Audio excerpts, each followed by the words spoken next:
ఉస్మానియా యూనివర్సిటీలో దాడులు నిర్వహించి లంచం తీసుకుంటున్న ఇద్దరు సీనియర్ అసిస్టెంట్స్ ను రెడ్ హ్యాండెడ్ గా పట్టుకున్నామని ఏసీబీ డీఎస్పీ శ్రీధర్ వెల్లడిస్తున్నారు.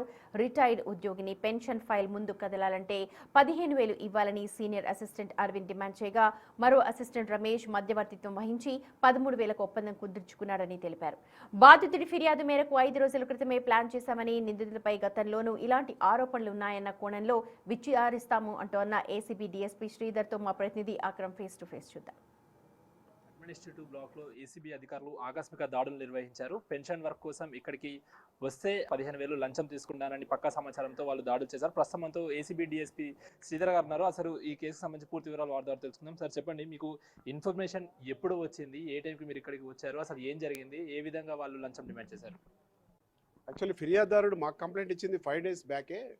ఇక్కడ ఫైల్ ఎప్పుడైతే మూవ్ అవ్వడం లేదో అతన్ని డిమాండ్ చేశారు. ఆ రోజు డిమాండ్ చేసి అరవింద్ అని ఒక సీనియర్ అసిస్టెంట్ దగ్గర ఆ ఫైల్ ఆగి ఉన్నది. అది ఆ ఫైల్ ముందుకు పోవాలంటే మళ్ళీ పైకి వెళ్ళాలంటే దానికి 15,000 రూపాయలు లంచం కావాలని డిమాండ్ చేశాడు.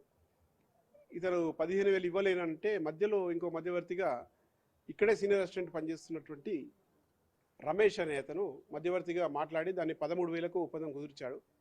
ఈరోజు మధ్యాహ్నం ఆ డబ్బులు తీసుకొని రావాలి, ఫైల్ ఫార్వర్డ్ చేశామని చెప్పేసి ఇతను ఫోన్ చేశారు. బస్ స్టాప్ దగ్గరికి రమ్మని చెప్పేసి రమేష్ వచ్చి కూర్చున్నాడు. మేము వచ్చేసరికి ఆ 13,000 ఇవ్వగానే అది 10,000 అరవింద్ కోసమని, 3,000 అతని కోసమని డివైడ్ చేసి పెట్టుకున్నాడు. ఇమీడియట్లీ ఆ పైసలు ఇవ్వగానే మేము వచ్చి పట్టుకున్నాం రెడ్ హ్యాండెడ్గా. అతని కెమికల్ టెస్ట్ కూడా పాజిటివ్ వచ్చేది. ఇప్పుడు బాధితులు ఏ అవసరం పైన ఇక్కడికి వస్తే వాళ్ళు లంచం డిమాండ్ చేశారు? ప్రధానంగా దేనికోసమని వాళ్ళు లంచం డిమాండ్ చేయాల్సిన అవసరం వచ్చింది? బాధితుడు ఎవరైతే మాకు ఫిర్యాదుదారుడో వాళ్ళ మదరు ఇక్కడే ఇంజనీరింగ్ సెక్షన్లో కామాటిగా రిటైర్ అయ్యారు. రిటైర్ అయినాక అతను ఆమె యొక్క పెన్షన్ బెనిఫిట్స్ కోసము ఆ ఫైల్ మూవ్ చేయడానికి కోసం డబ్బులు అడిగారు. ఓకే, ఇప్పుడు మీరు చెప్తున్నారు రమేష్ మధ్యవర్తిగా ఉన్నారంటూ కూడా చెప్తున్నారు. సో ఈ రమేష్ బాధితుడు ముందుగానే వీరిద్దరికి పరిచయం ఉందా? మరి పరిచయం ఉన్న తర్వాత కూడా ఎందుకు డిమాండ్ చేయాల్సిన అవసరం వచ్చింది లంచం? యాక్చువల్లీ డబ్బులు పెండింగ్ అనేది అరవింద్ దగ్గర ఉన్నది, సీనియర్ అసిస్టెంట్ దగ్గర. ఇదే సెక్షన్లో రమేష్ కూడా పనిచేస్తాడు. రమేష్ ఇతన్ని గుర్తుపడతాడు మనకు ఫిర్యాదుదారుని. కాబట్టి నేను మాట్లాడుతానని చెప్పేసి ఇతను మధ్యలో వచ్చి అతనికి 3,000 ఈయనకు 10,000 అని చెప్పి మాట్లాడుకున్నాడు. ఓకే సార్, ఆ బయట కొన్ని వార్తలలో 13,000 అంటూ కూడా వస్తుంది, 15,000 వస్తుంది. అసలు ఎంత డిమాండ్ చేశారు, ఎంత కుదుర్చుకున్నారు, మీరు ఎంత క్యాష్ రిసీవ్ చేసుకున్నారు, మళ్ళీ రికవర్ చేసుకున్నారు? యాక్చువల్లీ ఫస్ట్ డిమాండ్ చేసింది 5 days బ్యాక్ 15,000. ఇతను 15,000 ఇవ్వలేనందుకు 13,000కు ఒప్పందం కుదిరింది. 13,000లో 3,000 రమేష్కి, మిగిలిన 10,000 అరవింద్ అనేటువంటి వాళ్ళిద్దరి మధ్యలో పంచుకునేది. టోటల్గా కూడా అన్ని క్యాష్ కూడా రమేషే తీసుకున్నాడు. ఈరోజు మధ్యాహ్నం బస్ స్టాప్లో 13,000 మేము రికవరీ చేసాం కంప్లీట్.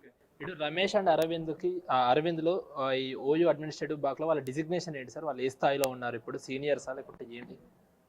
వీళ్ళిద్దరు కూడా బిల్ సెక్షన్లో ఇద్దరు కూడా senior assistants. Okay, ranks same rank ఇద్దరు కూడా. ఓకే, మొదటిసారి చేశారా సార్? మరి ఆల్రెడీ ఇప్పుడు ఇంట్రాగేషన్ కొనసాగుతుంది. వారి గతంలో ఎప్పుడైనా ఇలా తీసుకొని చేస్తారు? ఎందుకంటే సీనియర్ అసిస్టెంట్స్ అని మీరు చెప్తున్నారు. సో ఇలా ఎంతమంది వారి దగ్గరికి వచ్చి ఉంటారు, ఎంతమంది దగ్గర వాళ్ళు డిమాండ్ చేస్తుంటారు? మీరు ఏమన్నా అది తీసారా, వాళ్ళని వ్యక్తి తీసారా, అలాంటివి ఏమన్నా? లేదు, ఇప్పుడైతే మొదటిసారి ఇది కంప్లైంట్ వచ్చింది. ఎంక్వైరీ ఇప్పుడు చేస్తున్నాం. వాళ్ళ ఫోన్స్ కూడా మేము వెరిఫై చేస్తాము.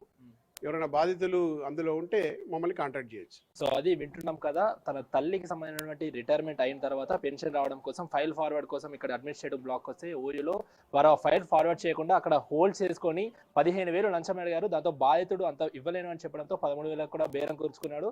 బాధితుడు ఏసీబీ అధికారులకు సమాచారం ఇవ్వడంతో అధికారులు రెడ్ హ్యాండెడ్ గా కూడా వారిని పట్టుకున్నారు. ప్రస్తుతానికి ఇంకా కూడా లోపల సోదాలు జరుగుతున్నాయి. అనంతరము వారిని మెడికల్ టెస్టులు పూర్తి చేసిన తర్వాత రిమాండ్కి తరలిస్తామంటూ కూడా ఏసీబీ డీఎస్పీ శ్రీధర్ గారు చెప్తున్న పరిస్థితి కనిపిస్తూ ఉంది.